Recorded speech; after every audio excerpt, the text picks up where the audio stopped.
नमस्कार, वंदे मातरम। गुरुकुल समाचार की ओर से मैं आचार्य कमलकांत मेरे सहयोगी महाराणा प्रताप के साथ आज हम उपस्थित हैं छिंदवाड़ा में आज हम उपस्थित हैं एक ऐसे स्थान पर जहां पर भारत ही नहीं विश्व के अनेकों देशों से कैंसर के रोगी दवा लेने के लिए आते हैं। मैं यूँ कहूँ कि कैंसर के जो विशाल रोग है कैंसर का, एक तरीके से दैत्य रूप इस रोग ने ले रखा है। चारों तरफ दर्द ही दर्द, बीमारियां ही बीमारियां, दुख ही दुख, और हर दुख की दवा आज जिस व्यक्तित्व के पास हम बैठे हैं इनके पास है। हजारों रोगी इन्होंने ठीक किए हैं। इनकी औषधियों के माध्यम से बहुत सारे ऐसे रोगी जिनका जीवन 2 सप्ताह 4 सप्ताह महीना बताया गया था, आज 10-10 वर्ष से जिंदा है। जर्मनी तक के डॉक्टर यहाँ पर दवा लेने के लिए आते हैं। तो ऐसे महान व्यक्तित्व हमारे बीच में है नवीन जैन जी। आज इनके साथ चर्चा करेंगे और कैंसर के विषय में जो भी रोगियों को दिक्कत आती है वो सभी प्रश्न हम खुले दिल से करेंगे और इसी इंटरव्यू के माध्यम से आपके प्रत्येक शरीर की समस्या का हल नवीन जी हमारे बीच में जो उपस्थित हैं, देवता स्वरूप हैं, बहुत ही पवित्र कार्य ये कर रहे हैं, वो करेंगे। सबसे पहले गुरुकुल समाचार की तरफ से आपको बहुत बहुत धन्यवाद, बहुत बहुत आभार जो आप इतना अच्छा कार्य कर रहे हैं। मेरा जो पहला प्रश्न आपसे है कि कैंसर के अनेकों प्रकार हैं, तो क्या सभी प्रकारों में आपकी औषधियाँ समान रहती है या बदलती हैं? नहीं, इनकी मेन जो दवाइयाँ रहती है अपनी वो वही रहती है, लेकिन जो सपोर्टिंग दवाई रहती है वो अलग अलग टाइप की रहती है हर उसमें। दर्द से आज कैंसर के रोगी करहा रहे हैं। पूरे भारत के रोगी आपको देख रहे हैं। राजीव दीक्षित गुरुकुल परिवार के चैनल पे ये वीडियो चलेगी। जब कैंसर के रोगी को भयानक दर्द हो तो क्या औषधि का इस्तेमाल वो कर सकते हैं? नहीं, इसमें सबसे ज़्यादा जो रहता है अपना कैंसर के अंदर में खून के सर्कुलेशन वहाँ तक पहुँच नहीं पाते हैं, है ना, जिसके कारण एक होता है कि शून्य एरिया हो जाना, नेक्रोटिक एरिया हो जाना, है ना। दर्द से बड़ी चीज़ ये है, तो दर्द को रोकने वाला उतना काम नहीं है, जिसके लिए एक मामूली दवाई देते हैं उससे दर्द वगैरह ठीक हो जाते हैं अपने, ठीक है ना। कोई उसमें वो नहीं है। सबसे ज़्यादा रहता है इसमें नेक्रोटिकपन हो जाना, वहाँ सूनापन हो जाना, वो इससे दर्द से भी ज़्यादा कर। खून के सर्कुलेशन जब होंगे तभी कैंसर ठीक होगा। तो मेरा जो अगला प्रश्न है, आपने कहा कि दर्द बड़ी बात नहीं है, सुन्नपन की वजह से दर्द होते हैं, तो सुन्नपन को ख़त्म करने के लिए हम क्या कर सकते हैं? नहीं, इनकी जो होता है औषधियाँ दी जाती है, बराबर उससे शून्यपन खत्म हो जाता है। जब भी कैंसर ठीक हुआ माने आपका शून्यपन खत्म हुआ है जी। लीवर कैंसर के रोगी इस समय बहुत तेज़ी से बढ़ रहे हैं, तो लीवर कैंसर के रोगी का जो कारण है, क्या कारण है कि लीवर कैंसर इतनी तेज़ी से फैल रहा है? लीवर कैंसर का जो है असली में सबसे बड़ा जो दवाई है जो अपन एंटीबायोटिक और वो खा रहा है, उससे पाचन क्रियाओं में इसका बहुत ज़्यादा असर होता है। आज कैंसर जैसे अभी एक पेशेंट आया, उसका था ओवरी के अंदर कैंसर, और आज उसका 6 महीने के अंदर बढ़ के इसकी पूरी होल बॉडी में फैल गया है।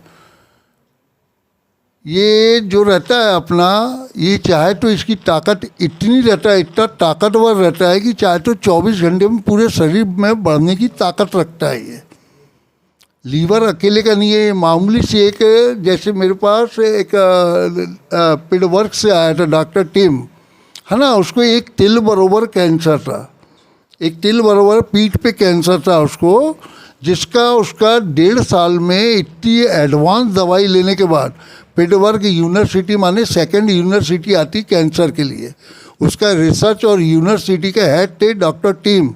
इनकी बड़ी बड़ी बुकें आती है, बड़े बड़े सेमिनार जो अटेंड करता है, वो आदमी अपने आप को रोक नहीं पाया है इसको।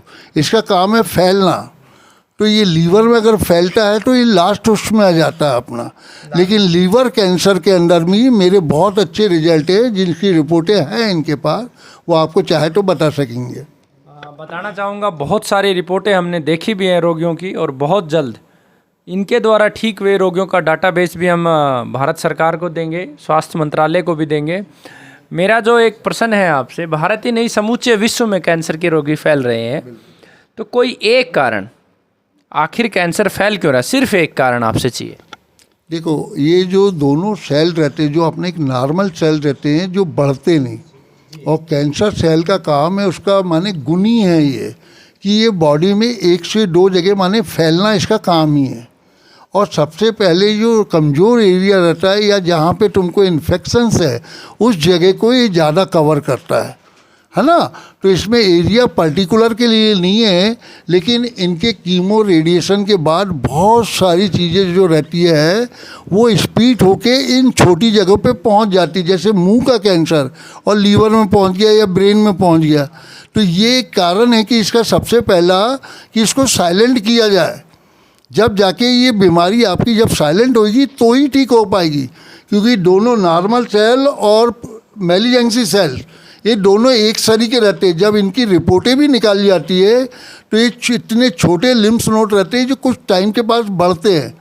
मेरे पास एक रिपोर्ट है नागपुर का, चलो इनका नाम नहीं बताना चाहता, जैन दिगंबर परिवार की थी जिनका एक ओवरी कैंसर था और ऊपर ओवरी के ऊपर तक के जो आ गया था, है ना।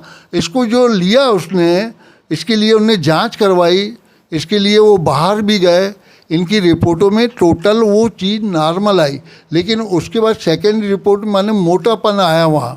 पहले जो गठान थी वहाँ मोटापन आया, लेकिन उसके बाद सेकेंडरी जब इनकी रिपोर्टें निकली तो डॉक्टर बोलता है कि इसको लीवर में, रेक्टम में, लंग्स में, सब जगह इसको फैल गया है। मैंने कहा ऐसा हो ही नहीं सकता। तो उस रिपोर्ट को उन्हें जहाँ पे पेट स्कैनिंग निकली है डेनमार्क के अंदर में, डॉक्टर विशाल ने उस रिपोर्ट को देखा, 5 जने इसको बैठ के बोले कि इसके लिम्फ नोड जिस रोज बड़े होंगे उस रोज हम बताएंगे कि मेटास्टिक्स है कि नहीं। और यहीं की रिपोर्ट में क्या बोल रहा है वो कि मेटास्टिक हो गया, 5 जगह बढ़ गया इसको। तो मैं आपसे एक बात जानना चाहता हूँ। आज चिकित्सा के रूप में एलोपैथी सबसे एक नंबर पे है, सबसे ज़्यादा हॉस्पिटल एलोपैथी के ही है। एक रेक्टम का कैंसर का रोगी है, उसका एक उदाहरण लेता हूँ मैं, और उसको डॉक्टरों ने बोला है कि रेडिएशन लगवा लो, 10-12 रेडिएशन लगवा लो, उसके बाद देखेंगे कीमो लगाएंगे या सर्जरी करेंगे। तो इस प्रकार का कोई रोगी है तो उसे आप क्या सजेस्ट करेंगे कि वो रेडिएशन लगाए या ना लगवाए, या सीधा आपके पास आए? इसके हिसाब से उसे सीधा आने का होना। देखो, इस बीमारी को रोकने से नहीं, कीमो दिए जाते हैं 15 दिन 21 दिन के हिसाब से, इसको दबाया जाता है और वो फिर उभर के, क्योंकि ये सेल ख़त्म नहीं होता, अमर है, सिर्फ साइलेंट होके आपकी अगर पोजीशन में आता है तो वो ठीक है, लेकिन टेम्परेरी 21 दिन के ठीक करके उसके बाद वो गारंटी नहीं रह सकता कि ये बढ़ेगा नहीं। मेरा प्रश्न ये है कि क्या आप रेडिएशंस के लिए रिकमेंड करते हैं या कीमो? हम इनको रेडिएशन नहीं देते इससे, क्योंकि उससे पूरा इम्यूनिटी सिस्टम आदमी का ख़राब हो जाता है। जो कि उसकी पहले ताकत रहती, कैंसर के साथ में भी जो उसकी ताकत रहती है ज़्यादा रहती है, और कीमो देने के बाद उसकी जो स्टैंड इम्यूनिटी सिस्टम रहता है वो वीक हो जाता है। अब तक जितने भी रोगी आपने देखे, लगभग कितने % ऐसे रोगी हैं जिनको कोई कीमो रेडिएशन नहीं दिया गया और वो बिल्कुल ठीक हुए?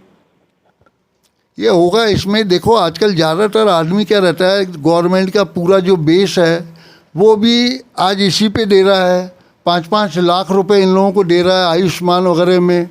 अब ये कैंसर के अंदर जब आज तक इसकी दवाई नहीं है, इसको सिर्फ रोकने की दवा है इनके पास, ठीक करने के नहीं है कि जड़ से निकाल दे।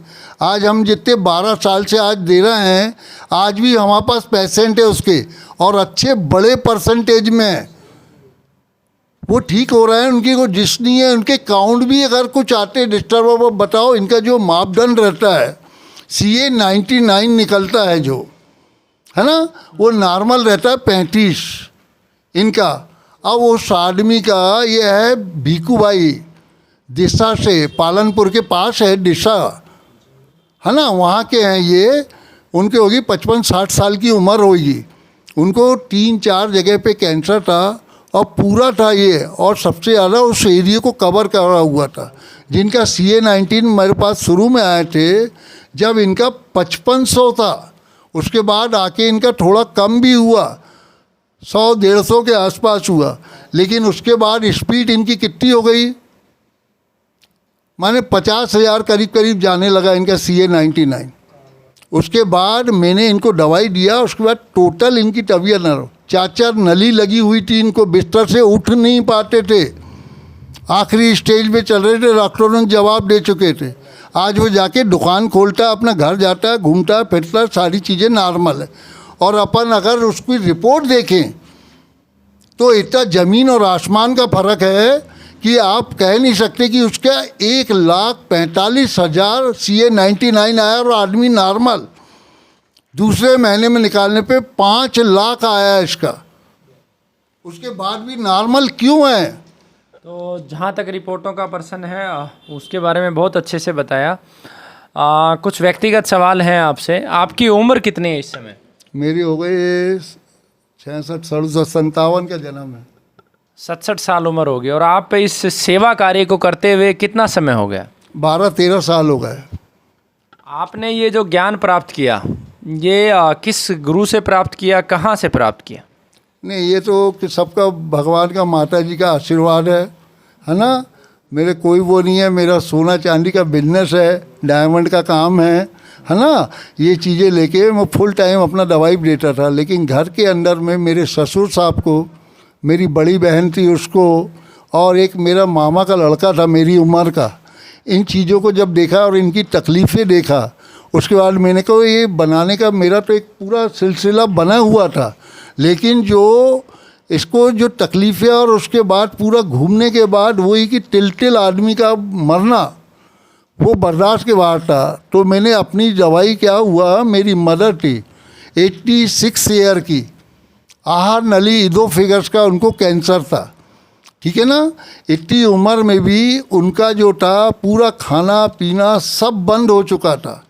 टोटल इसको नागपुर भी दिखवाया मैंने, छिंदवाड़ा में भी दिखवाया, यहाँ पे जो हमारे 3-4 घरेलू डॉक्टर हैं उनको भी दिखाया मैंने।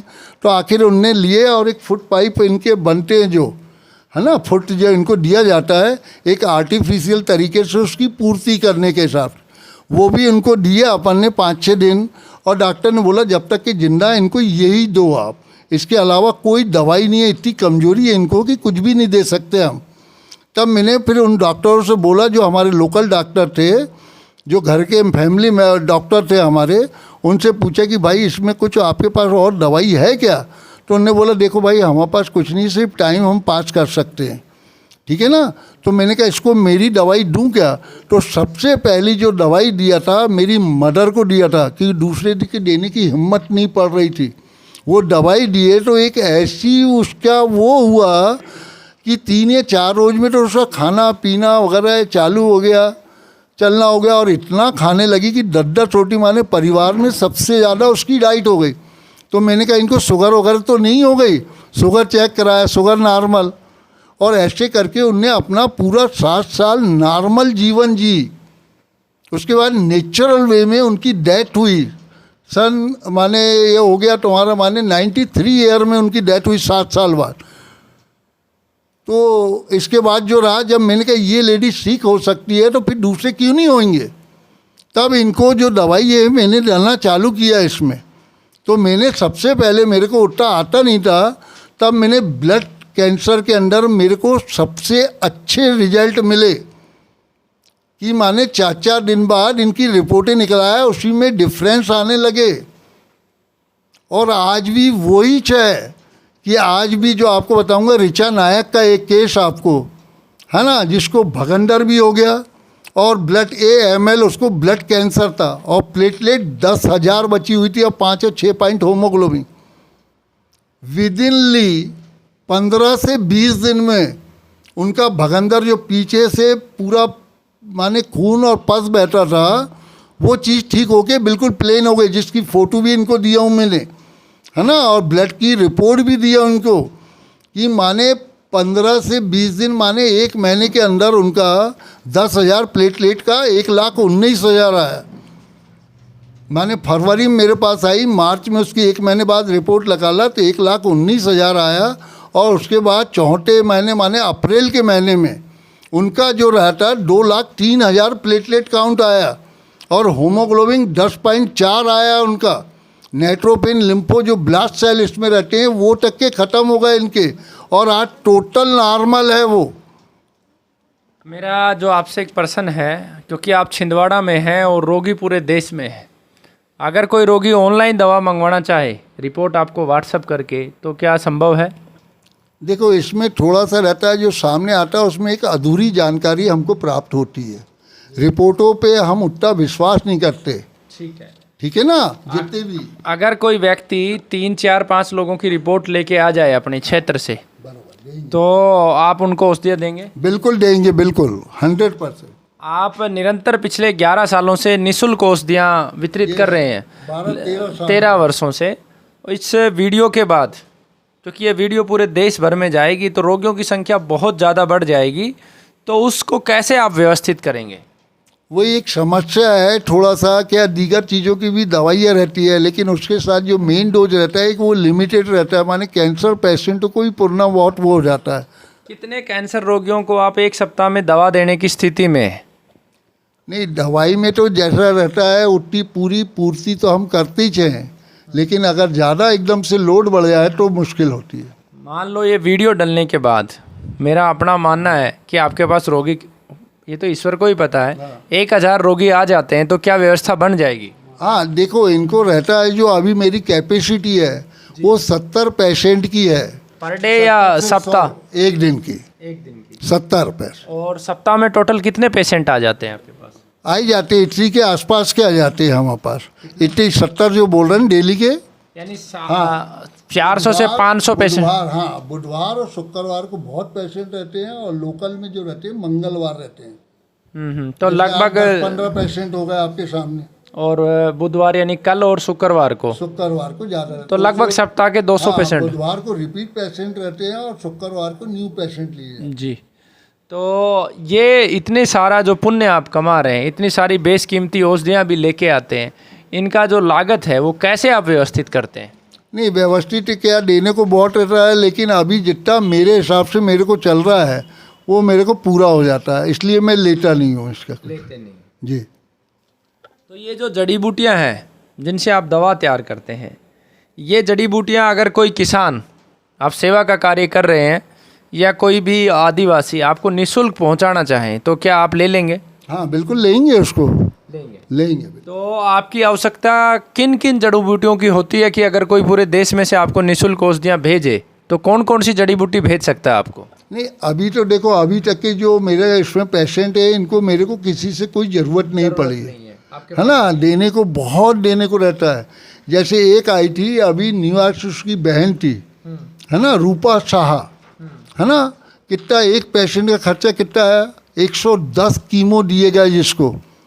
कहाँ कहाँ मुंह का कैंसर था, है ना, और कहाँ पे फैल गया, माने वर्ल्ड के सबसे टॉप हॉस्पिटल, है ना, वो आपको मैं बताता हूँ अभी उसका, ठीक है ना। उसको 100 डॉक्टर, जिसमें डॉक्टर हु करके एक हैं, मलेशियन डॉक्टर हैं, न्यू उम्र के हैं और बहुत अच्छे डॉक्टर हैं। अब इन लोगों के जो खर्चे वहाँ के, माने वर्ल्ड के टॉप मोस्ट हॉस्पिटलों में गिनती है उसकी, वहाँ भी उसको अगर इलाज ना मिले, इतने पैसे देने के बाद, इतने अच्छे डॉक्टर और इतनी अच्छी बिल्डिंग होने के बाद, तो आदमी कहाँ जाएगा? बेश ही नहीं है इनका शुरू से लेके आखिरी तक के कि इस चीज़ की दवाई की खोज हो पाई है। मेरा जो प्रश्न था मूल आपसे, जैसे मेरा जो एरिया है वहाँ पे पुनर्नवा फ्री में होता है, बहुत सारा खेतों में पुनर्नवा खड़ा होता है, मकोई खड़ा होता है फ्री में, भूमि आवड़ा फ्री में खड़ा होता है। राजस्थान में आप भिलवाड़ा, नीमच, इधर सारी साइड मध्य प्रदेश फ्री में पुनर्नवा खड़ा होता है। तो इस तरीके से कोई आपको मदद कर सके, जंगल से कोई बूटी आपको भेज सके, क्योंकि आपका कार्य कोई व्यापार नहीं है, पुण्य का कार्य है, तो क्या आप सेवाएं लेंगे, ले सकते हैं, या आपको आवश्यकता नहीं है? तक के जब तक मेरी पूर्ति हो जाती है मैं इन लोगों का सहयोग नहीं लेता हूँ।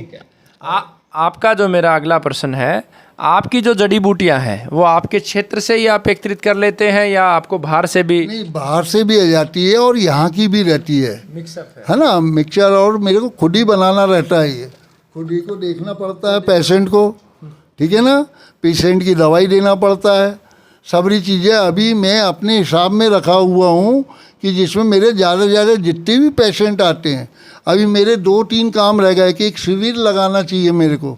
लोगों की 100 जगह से मांग आई। जैसे बाड़मार एरिया है, यहाँ पे 95% बोन कैंसर अपने आप में होता है। तो इनको कैंसर रहे या नहीं रहे, इनको बोन की, अगर जैसे कोई कैंसर पेशेंट दूसरा आया मुंह का लेके आया, तो उसको बोन की दवाई तो हम दे ही देंगे, क्योंकि उसके है वहाँ पे एरिया में। और दूसरा एक सुधरने वाला जो एरिया भी है, एक नर्मदा जो पट्टी जाती है, इस एरिया के लोग एक एक बार में ही ठीक हो जाते हैं। जी, तो बहुत ही अद्भुत कार्य आप कर रहे हैं, ईश्वर आपको शक्ति दे।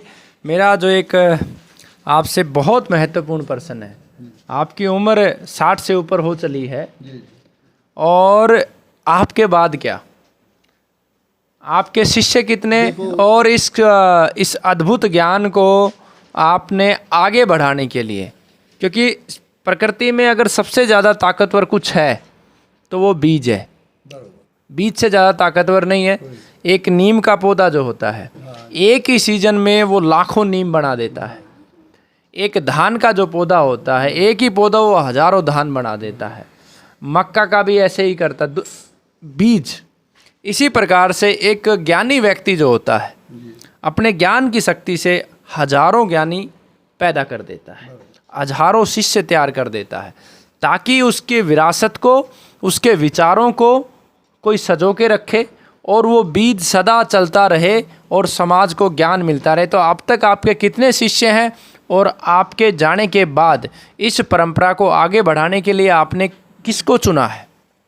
अभी तक के को मेरे तो देखो, इसके लिए बहुत जनी आए हैं मेरे पास, लेकिन जब तक इसमें वो योग्यता न आए तो मैं कैसे ले लूँ? जी, है ना। सबसे बड़ा है तो मेरे पास पूरा लिटरेचर, जब चाहे मेरे मरने के बाद भी ले सकते हैं। जी, है ना। लेकिन एक सवाल समझाना, उनको किस टाइप से टैकल करना, क्योंकि ये भी दुनिया का छान के आते हैं। अब तो ठीक है, अभी तो अब इतने सालों के बाद तो अब तो डायरेक्ट लोग आने लगे, पहले लेकिन पूरा सब करा के अब फिर आखिरी जब रहता मेरे पास आते हैं।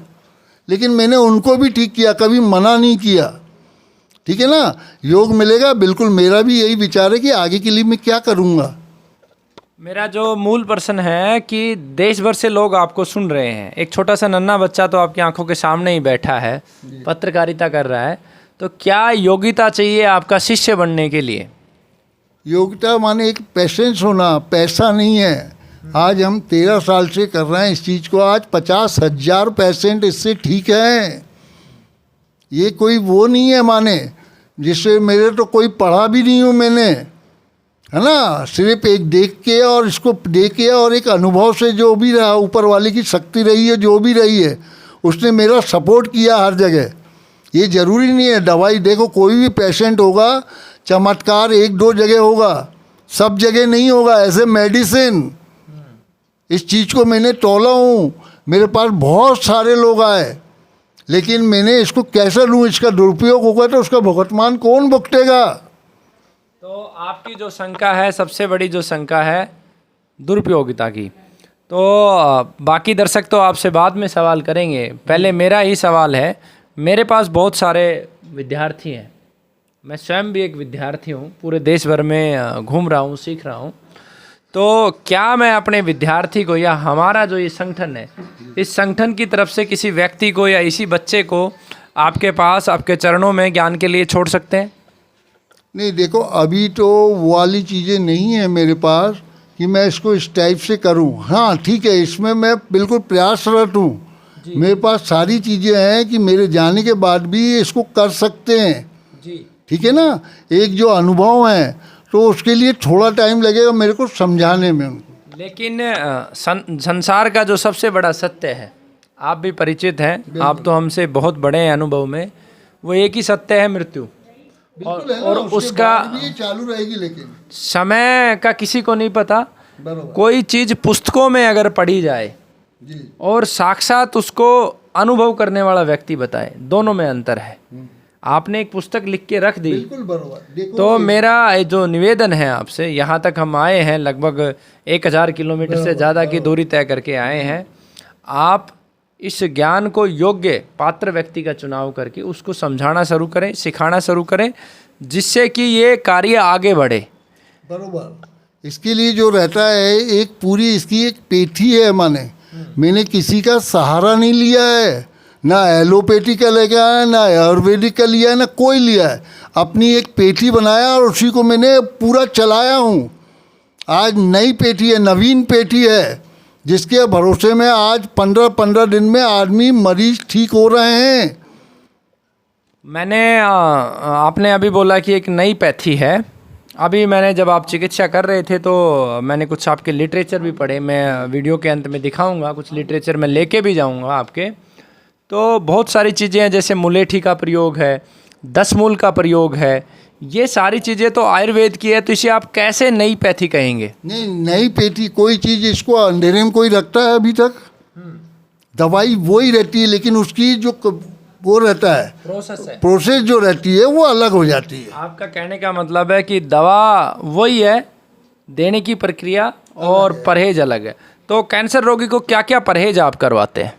परहेज रोज है जिससे अपनी इम्यूनिटी बढ़े और कैंसर की ताकत कम हो, अपनी ताकत बढ़े और कैंसर की ताकत कम हो। क्योंकि ये जनरली हर आदमी में होता है इसके सेल, लेकिन साइलेंट रहते हैं। जिनमें कैंसर का एक्टिव हो जाते हैं उनमें कैंसर वो बढ़ने लगता, फैलने लगता है। ये इसका गुण है, इसको कोई रोक नहीं सका और न इसके लिए कोई कीमो काम आया, ना कोई रेडिएशन काम आया। मैं आपको उसका सबसे बड़ा उदाहरण बता रहा हूँ कि एक रूपा साहा। नहीं, आप मेरा प्रश्न नहीं समझे, माफ़ करना मुझे। मैंने प्रश्न पूछा कि परहेज क्या क्या है। अच्छा, परहेज क्या क्या है? इसमें जो परहेज रहता है मेनली जो रहता है अपना अंधेरे का, माने इसका सबसे मेन बेस यह है कि उसकी कैंसर के पेशेंट कैंसर को कम करना, अपनी ताकत को बढ़ाना। तो ये अपने आप साइलेंट हो जाता है, क्योंकि पेट में रहने के बाद भी ये क्या रहता है।